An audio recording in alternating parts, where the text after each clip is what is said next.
Welcome back to channel Todopedia, dan di video kali ini kita masuk ke part yang kedua dari serial 20 saham terbaik tahun 2025 untuk investasi dan dapat passive income dari saham. Nah, sebelum kita mulai, pastiin kalian subscribe dan stay tune terus di channel ini untuk part-part berikutnya. Jangan lupa juga untuk klik produk yang gua tag di kiri bawah karena bisa jadi itu berguna untuk investasi dan keuangan kalian. Oke, langsung aja kita mulai.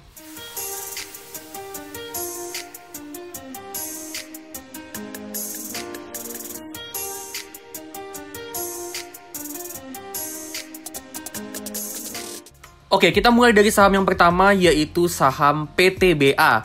PTBA dalam beberapa tahun terakhir mampu untuk terus numbuhin pendapatan sama labanya. Meskipun memang sebagai perusahaan batubara, pendapatan sama labanya ini cukup fluktuatif. Tapi dengan trennya yang bertumbuh, artinya PTBA ini terbukti untuk terus mampu ningkatin kapasitas produksi dan penjualan batubaranya. Nggak cuma bisa cetak profit, tapi secara cash flow, PTBA ini operating cash flow sama free cash flow-nya selalu positif meskipun sangat fluktuatif. Dan itu pun juga efek dari naik turunnya harga batubara. Nah, dengan cash flow-nya bisa positif, artinya selalu ada uang kas masuk dari operasional bisnisnya, dan itu bagus ya, dimana uang kas ini nantinya bisa dipakai untuk bagi dividen dan investasi untuk pertumbuhan bisnis.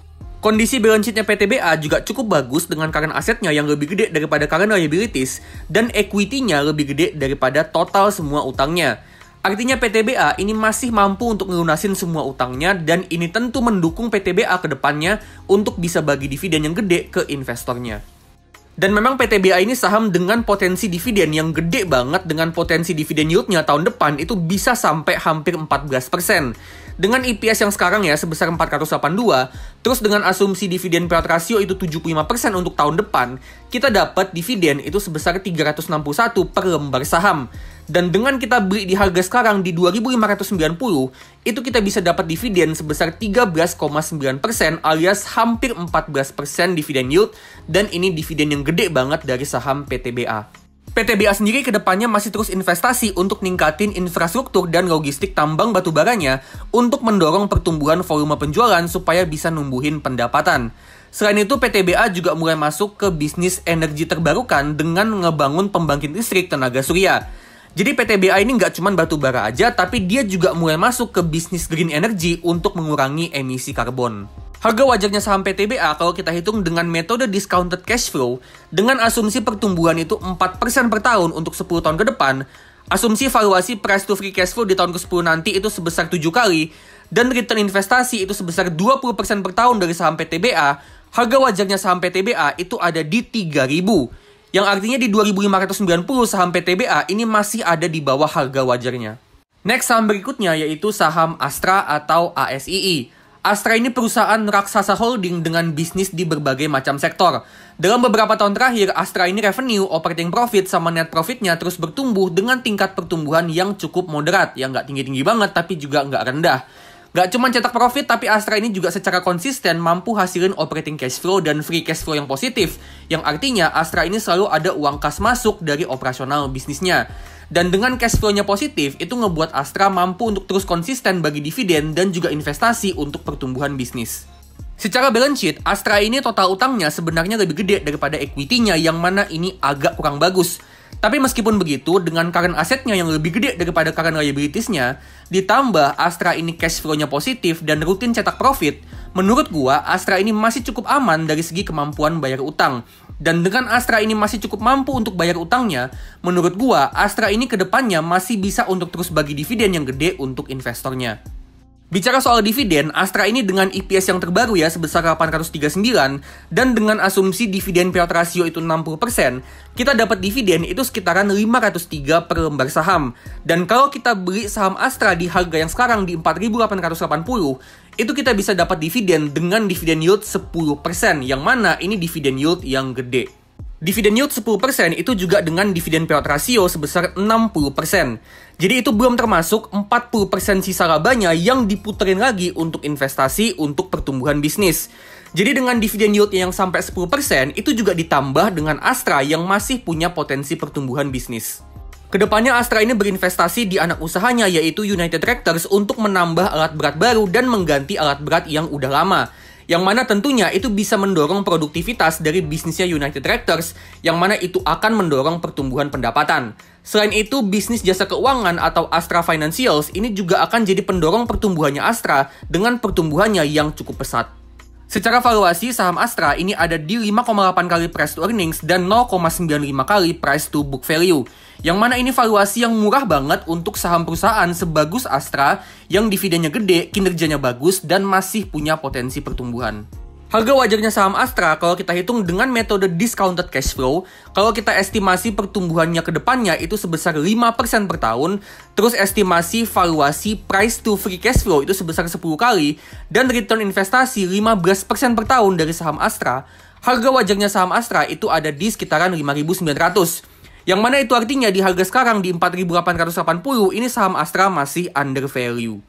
Next, saham berikutnya ada saham ITMG. ITMG ini sebagai saham perusahaan batubara, pendapatan sama labanya kita bisa lihat di sini pertumbuhannya ini cukup fluktuatif tergantung dari harga batubara. Tapi bagusnya trennya masih cenderung naik ya. Secara cash flow ITMG ini mampu hasilin operating cash flow dan free cash flow yang positif, yang artinya dia bisa hasilin uang kas masuk dari kegiatan operasional bisnisnya. Dengan labanya bertumbuh dan cash flow-nya positif, itu mendukung ITMG untuk tetap bisa bagi dividen yang gede buat investornya untuk kedepannya. Kondisi balance sheet-nya ITMG ini juga bagus banget dengan cash-nya yang udah mampu untuk ngelunasin semua utangnya ITMG. Dan ini menjadikan ITMG ini perusahaan yang nyaris nggak punya utang sama sekali. Yang mana itu ngebuat ITMG ini bisa lebih leluasa untuk pakai uang yang dia punya untuk bagi dividen yang jumbo buat investornya. Dan memang saham ITMG ini rutin bagi dividen dengan yield yang gede. Dimana kalau kita hitung potensi dividennya untuk tahun depan dengan EPS 4.900-an dan asumsi dividen payout ratio itu sekitaran 60%, kita bisa dapat dividen yield itu sekitaran 11,7% dan ini dividen yield yang gede. Itu pun juga dengan payout ratio 60% ya, artinya 40% sisa labanya itu dipakai untuk pertumbuhan bisnis. Dan tentu kedepannya ITMG ini masih berpotensi untuk numbuhin pendapatan sama labanya dan tentu itu juga bisa memperbesar dividennya. Nah, kedepannya ITMG ini masih akan lebih fokus untuk ngembangin bisnis tambang batubaranya dengan dia masih ngeluarin capital expenditure atau belanja modal yang mayoritas itu ke tambang batubara. Jadi kedepannya kita masih bisa expect kalau volume produksi dan volume penjualan batubaranya tumbuh dan itu berpotensi mendorong pertumbuhan revenue-nya ITMG. Secara valuasi, ITMG ini ada di valuasi price to earnings 5,1 kali dan price to book value 1 kali. Yang mana ini valuasi yang cukup murah dan sangat mendukung ITMG untuk bagi dividen yang gede ke investornya. Dan kalau kita hitung harga wajarnya saham ITMG dengan metode discounted cash flow, dengan estimasi pertumbuhan itu 2% per tahun untuk 10 tahun ke depan, estimasi valuasi price to free cash flow itu 5 kali, dan return investasi 20% per tahun dari saham ITMG, harga wajarnya saham ITMG itu ada di 32.100, yang mana di harga sekarang di 25 ribuan ini masih under value. Next, saham berikutnya ada saham Bank Jatim atau BJTM. Saham BJTM ini menurut gue cukup menarik untuk investasi karena valuasinya yang murah cuma 6,2 kali price to earnings dan 0,66 kali PBV. Dan ditambah juga dividen yield-nya ini gede bisa sampai 8,7%. Jadi katakanlah kalau BJTM ini kita asumsiin harga wajarnya itu setara nilai bukunya yaitu 1 kali price to book value. Artinya saham BJTM di valuasi yang sekarang ini punya potensi upside itu sampai 50%. Plus juga dengan dividennya yang sebesar 8,7%, artinya potensi keuntungan dari saham BJTM itu bisa sampai sebesar 58,7%. Nah, Bank Jatim sendiri dalam beberapa tahun terakhir pertumbuhan pinjaman sama net interest income atau pendapatan bunga bersihnya ini pertumbuhannya cukup bagus. Tapi ternyata untuk laba bersihnya ini trennya stagnan malah cenderung menurun. Cuman ada penjelasannya ya, laba bersihnya turun ini karena di tahun 2024 BJTM ini ngeluarin beban pencadangan yang gede. Yang mana kenaikan beban pencadangan itu sifatnya cuman sementara. Jadi menurut gue ya, penurunan laba dari BJTM ini sifatnya cuman sementara aja. Dan kedepannya dengan pinjamannya bertumbuh sama net interest income-nya juga masih terus tumbuh, artinya laba bersihnya juga masih berpotensi untuk terus tumbuh.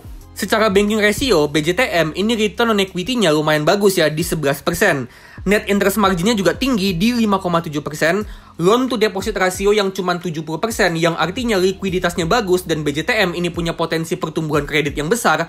Terus kredit macetnya 2,9% ini agak tinggi sebenarnya tapi masih termasuk aman. Dan capital adequacy ratio atau CAR-nya ini tinggi banget ya, sampai 23%, yang menunjukkan kalau BJTM ini modalnya lebih dari cukup untuk menutup pinjaman yang berpotensi gagal bayar. Dan itu juga berarti kalau BJTM dengan CAR-nya tinggi, dia ini masih berpotensi untuk bisa bagi dividen yang gede ke investornya. Jadi dari segi kinerja perbankan, BJTM ini termasuk bank yang kinerjanya bagus. Kedepannya BJTM ini menurut gue potensi pertumbuhannya masih cukup bagus dari potensi pertumbuhan ekonomi di daerah Jawa Timur. Tapi pertumbuhannya BJTM sebagai bank daerah ini akan terbatas cuma di Jawa Timur aja. Jadi dia nggak bisa ekspansi ke daerah lain. Itu juga belum termasuk persaingan dari bank nasional yang punya cabang di mana-mana, termasuk juga di Jawa Timur. Tapi sisi positifnya adalah BJTM ini dengan loan to deposit ratio yang cuma 70%, menurut gua ini likuiditas yang bagus dan ini artinya BJTM ini punya potensi ekspansi kredit yang gede yang kedepannya bisa mendorong pertumbuhan pendapatan bunga. Nah, kalau kita hitung harga wajarnya saham BJTM sekali lagi dengan metode discounted dividend model, dengan kita proyeksi pertumbuhannya BJTM ke depannya itu sebesar 5% per tahun, kita asumsiin saham BJTM di tahun ke-10 nanti itu valuasinya ada di price to earnings 9 kali, terus kita asumsiin dividen payout rasionya itu sebesar 55%, dan return investasi yang kita mau dari saham BJTM itu sebesar 15% per tahun, harga wajarnya saham BJTM itu ada di 608. Jadi di harga sekarang di 540-an, ini saham BJTM masih under value, dan menurut gua saham BJTM ini dalam jangka panjang dia ini punya potensi upside yang gede untuk kedepannya dengan catatan pendapatan sama labanya terus bertumbuh. Dan saham yang terakhir di part yang kedua ada saham Bank CIMB Niaga atau BNGA. Saham BNGA menurut gue ini cukup menarik dengan valuasi price to earnings cuma 6,4 kali dan price to book value itu 0,8 kali. Yang mana ini valuasi yang murah. Itu juga ditambah dengan dividen yield-nya yang lumayan gede sebesar 7%. Dan 7% itu juga dengan dividen payout ratio cuma 45%. Artinya apa? Artinya sisa 55% dari labanya BNGA itu dipakai buat investasi untuk pertumbuhan bisnis. Dan itu artinya dividen yield 7% ini masih berpotensi untuk terus bertumbuh untuk kedepannya. Jadi BNGA menurut gua ini punya potensi untuk jadi saham dividen growth. Dari beberapa tahun terakhir, total pinjaman sama net interest income atau pendapatan bunga bersihnya BNGA, ini pertumbuhannya lambat banget dan hampir stagnan dengan tingkat pertumbuhan itu cuma 1% per tahun. Tapi menurut gue ya, pertumbuhannya ini terhambat akibat pandemi COVID di tahun 2020 sampai 2021. Dan ternyata kita bisa lihat di sini kalau laba bersihnya, ini ternyata bisa tumbuh dengan tingkat pertumbuhan yang jauh lebih tinggi di sekitaran 13% per tahun. Jadi ini pertumbuhan labanya bagus banget ya, dan ini disebabkan karena BNGA dalam beberapa tahun terakhir, ini bisnisnya mampu untuk ningkatin efisiensi operasionalnya yang bisa ngebantu pertumbuhan laba bersih.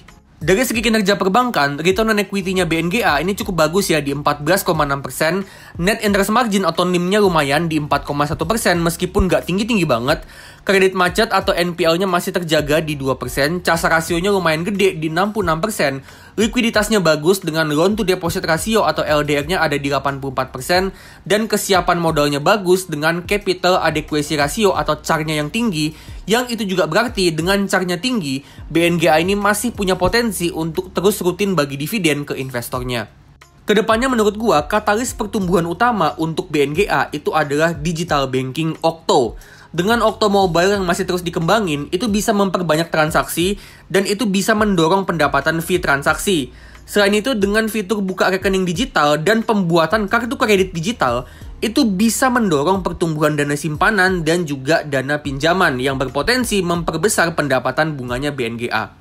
Harga wajarnya saham BNGA kalau kita hitung dengan metode discounted dividend model, dengan estimasi pertumbuhan labanya BNGA ke depannya itu sebesar 6% per tahun untuk 10 tahun ke depan, estimasi di tahun ke-10 nanti saham BNGA itu ada di valuasi price to earnings 10 kali, asumsi dividen payout ratio 45% setiap tahunnya, dan return 15% per tahun dari saham BNGA, harga wajarnya saham BNGA itu ada di sekitaran 1940. Jadi di harga 1710 ini saham BNGA lagi di bawah harga wajarnya dan menurut gue cukup menarik untuk investasi. Oke, jadi itu dia ya part yang kedua dari 20 saham terbaik untuk investasi tahun 2025. Subscribe dan stay tune terus di channel ini untuk part-part berikutnya. Disclaimer ya, ini bukan ajakan untuk jual beli tapi ini cuman hasil analisa gue aja. Keputusan 100% tetap ada di tangan masing-masing dan tetap do your own research. Oke, kalau gitu gue pamit dulu dan sampai ketemu di video selanjutnya.